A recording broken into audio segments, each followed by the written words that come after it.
নমস্কার, দেখছেন খবর বাংলা সংবাদ। খবরের ৭-৫ নিয়ে আপনাদের সাথে আমি সুকন্যা। আর.জি. কর মেডিকেল হাসপাতালের সেমিনার রুম থেকে জুনিয়র মহিলা চিকিৎসকের অর্ধনগ্ন দেহ উদ্ধার। অভিযোগ, তাকে ধর্ষণ করে খুন করা হয়েছে।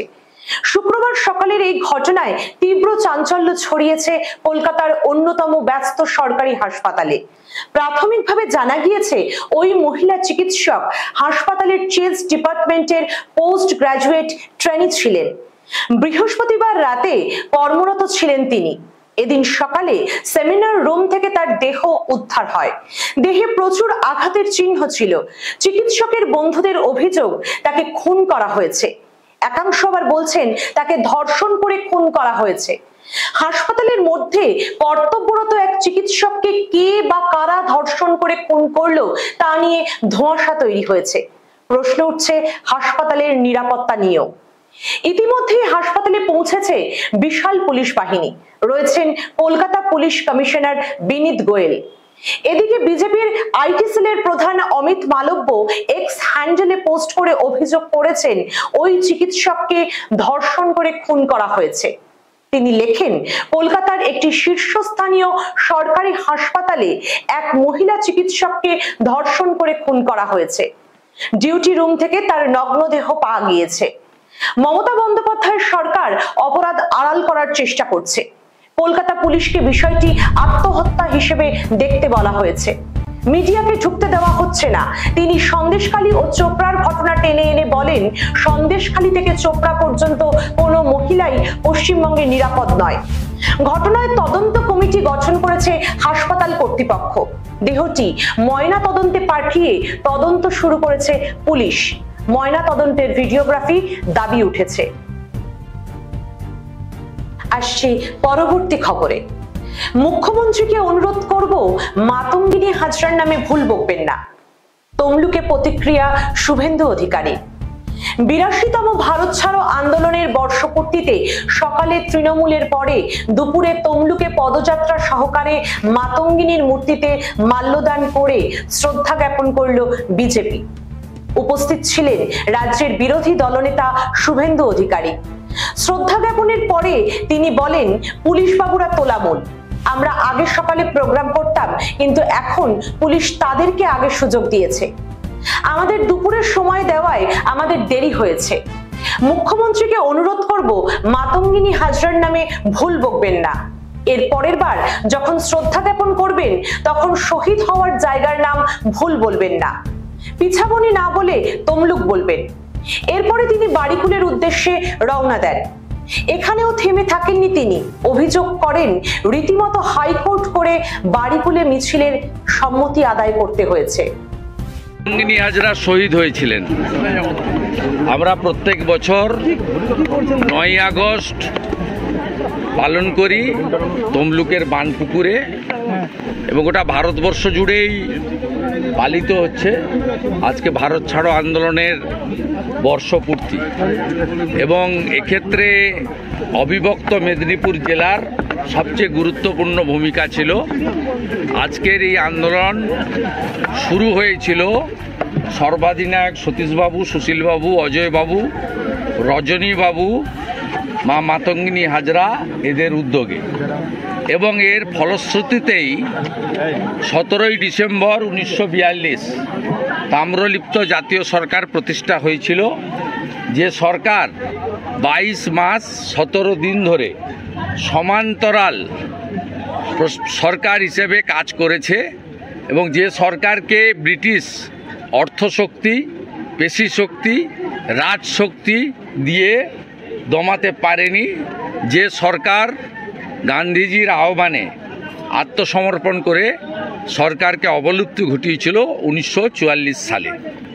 তাই ভারতবর্ষের অন্যতম গুরুত্বপূর্ণ তাম্রলিপ্তের ধ্বজাধারী এই ঐতিহ্যমণ্ডিত তাম্রলিপ্ত নগর, এবং মা মাতঙ্গিনী হাজরা যেখানে এক হাতে শঙ্খ, সনাতনের প্রতীক শঙ্খ, আর এক হাতে দেশের জাতীয় পতাকা নিয়ে বন্দে মাতরম বলে এখানে প্রাণ দেহ রেখেছিলেন, সেখানেই আমরা প্রতি বছরের মতো পালন করি। এখানে এইসব কাজেও পুলিশের বাধাদান হয়। আমরা বিগত দিনে সকালেই করতাম, কিন্তু পুলিশ বাবুরা তোলামূল তাদেরকে আগে সুযোগ দিয়েছেন, আমাদেরকে একটা সময় করতে বলেছেন, তাই আমাদের দেরি হয়েছে। এখানে এসে আমরা কর্মসূচি পালন করলাম। আর মাননীয় মুখ্যমন্ত্রীকে বলবো, আপনি দয়া করে মাতঙ্গিনী হাজরার শহীদের জায়গার নাম ভুল বলবেন না। আপনি পিছাবনি বলেন, আপনি যথেষ্ট সম্মানীয়া একটা প্রশাসনিক কর্ত্রী আমাদের রাজ্যের, শুনতে খুব খারাপ লাগে। আপনি দয়া করে এরপরে মা মাতঙ্গিনী হাজরাকে শ্রদ্ধা জ্ঞাপনের সময় নয় আপনি তার শহীদের জায়গাটা বলবেন না যদি মনে না থাকে, আর যদি মনে থাকে সেটা যেন তমলুক এবং বানপুকুর এইটা উচ্চারিত হয়, পিছাবনি নয়। আসছি পরবর্তী খবরে। আবারও উত্তরবঙ্গে ঘটনার কবলে মালগাড়ি, 5টি বগি লাইনচ্যুত। এবার ঘটনাস্থল মালদা। শুক্রবার সকালে এই ঘটনাটি ঘটে। তেল বোঝাই মালগাড়িটির 5টি বগি লাইনচ্যুত হয়ে যায় বলে খবর। হরিশ্চন্দ্রপুর 2 নম্বর ব্লকের কুমতপুরের ঘটনা। এনজিপি থেকে কাটিহার যাওয়ার পথে কুমেতপুরে লাইনচ্যুত হয়ে পড়ে 5টি বগি। খবর ছড়াতেই চাঞ্চল্য ছড়ায় এলাকায়। সূত্রের খবর, ইতিমধ্যে কাটিহার ডিভিশনের থেকে রেলের আধিকারিকরা রওনা দিয়েছেন ঘটনাস্থলে। এদিন সকাল 11:15টার সময় তেল বোঝাই মালগাড়িটি খুড়িয়াল ও কুমেতপুর স্টেশনের মাঝে বেলাইন হয়।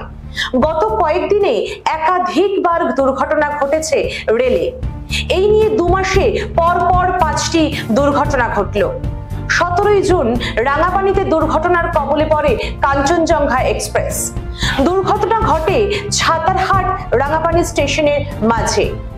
18 জুলাই উত্তরপ্রদেশের গোলজায় লাইনচ্যুত হয় ডিব্রুগড় এক্সপ্রেস। 29 জুলাই অল্পের জন্য রক্ষা পায় সম্পর্ক ক্রান্তি এক্সপ্রেস। গত 30 জুলাই হাওড়া সিএসএমটি মেল চক্রধরপুর ডিভিশনে বেলাইন হয়ে যায়।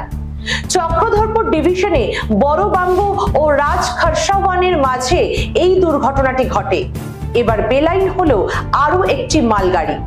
রেল সূত্রে জানা গিয়েছে, এনজিপি থেকে তেল ভর্তি ট্রাঙ্কার নিয়ে মালগাড়িটি বিহারের কালিয়া যাচ্ছিল। কাটিহার ডিভিশনের মালদাহের হরিশ্চন্দ্রপুর থানার কুমেতপুরে দুর্ঘটনাটি ঘটেছে।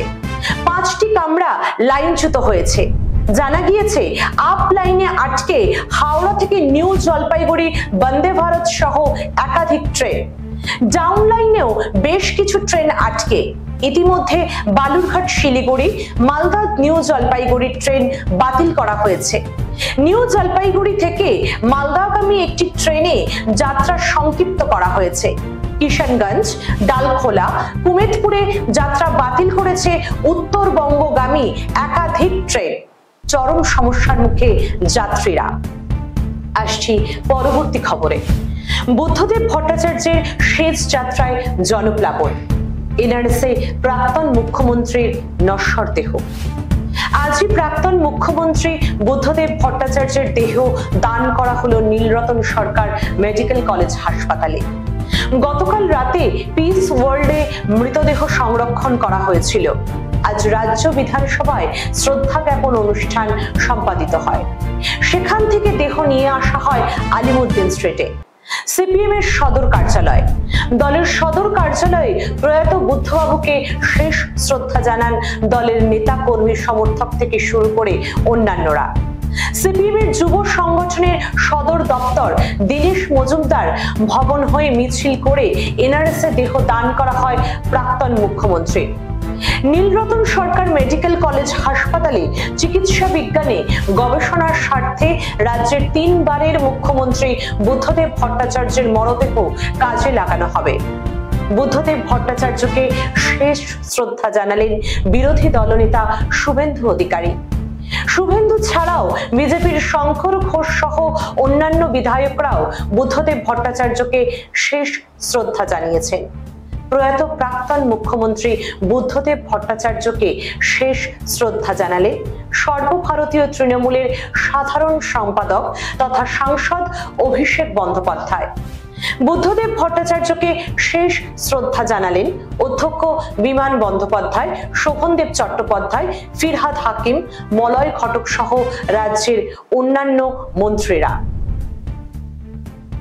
মালা দিলেন ফিরহাদ হাকিম, তিনিও মাল্যদান করলেন। একের পর এক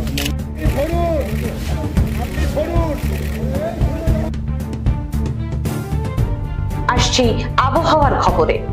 নিম্নচাপ কাটতেই ফের গরমে পড়ছে কলকাতা সহ দক্ষিণবঙ্গ। সেই ঘুমট ভাব কাটাতে সুখবর দিল আলিপুর আবহাওয়া দপ্তর। সপ্তাহান্তে বৃষ্টি বাড়তে পারে দক্ষিণবঙ্গে। আগামী 48 ঘন্টা উত্তরবঙ্গের দার্জিলিং সহ 5 জেলাতেই বিক্ষিপ্তভাবে ভারী বৃষ্টি চলবে। কাল শনিবার ভারী বৃষ্টির সম্ভাবনা রয়েছে সেখানেও। হাওয়া অফিস বলছে সক্রিয় মৌসুমী অক্ষরেখা বাংলা থেকে সরে গিয়েছে ওড়িশায়। গাঙ্গেয় পশ্চিমবঙ্গের উপর তৈরি হওয়া ঘূর্ণাবর্তটি সরে গিয়েছে ঝাড়খণ্ডের উপর। আপাতত এটি অবস্থান করছে ঝাড়খণ্ড সংলগ্ন উত্তর ওড়িশা ও ছত্তিশগড় এলাকায়। আগামী 24 ঘন্টায় এটি নিম্নচাপে পরিণত হওয়ার সম্ভাবনা রয়েছে। তবে এটি দক্ষিণ দিকে ঝুঁকে থাকায় বৃষ্টির সম্ভাবনা বাড়বে দক্ষিণবঙ্গের জেলাগুলিতে।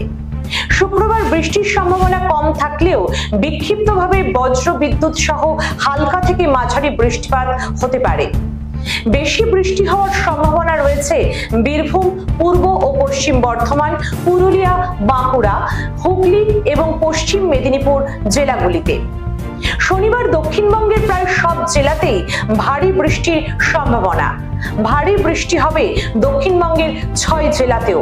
পূর্ব ও পশ্চিম বর্ধমান, বীরভূম, উত্তর ও দক্ষিণ 24 পরগনা এবং হুগলি জেলায় বিক্ষিপ্তভাবে ভারী বৃষ্টি চলবে। রবিবার বৃষ্টি বাড়তে পারে বলে দক্ষিণবঙ্গের জেলাগুলিতে পূর্বাভাস রয়েছে। বিক্ষিপ্তভাবে ভারী বৃষ্টির সম্ভাবনা থাকবে উত্তর ও দক্ষিণ 24 পরগনার জেলাগুলিতে। শনিবার ও রবিবার কলকাতায় বৃষ্টি বাড়তে পারে। উত্তরবঙ্গে আজ শুক্রবার ভারী বৃষ্টির পূর্বাভাস রয়েছে দার্জিলিং, কালিম্পং, কোচবিহার, আলিপুরদুয়ার এবং জলপাইগুড়ি জেলাগুলিতে। বাকি 3 জেলাতেও বজ্র বিদ্যুৎ সহ হালকা ও মাঝারি বৃষ্টি। শনিবার ভারী বৃষ্টির সম্ভাবনা উত্তরবঙ্গের পার্বত্য এলাকায়। দার্জিলিং, কালিম্পং, আলিপুরদুয়ার এই 3 জেলাতেই ভারী বৃষ্টির পূর্বাভাস। খবরের 7 আজকের মতো এখানেই শেষ করলাম। আরো বিভিন্ন খবরের জন্য চোখ রাখুন খবর বাংলা সংবাদের ফেসবুক পেজ এবং ইউটিউব চ্যানেলে।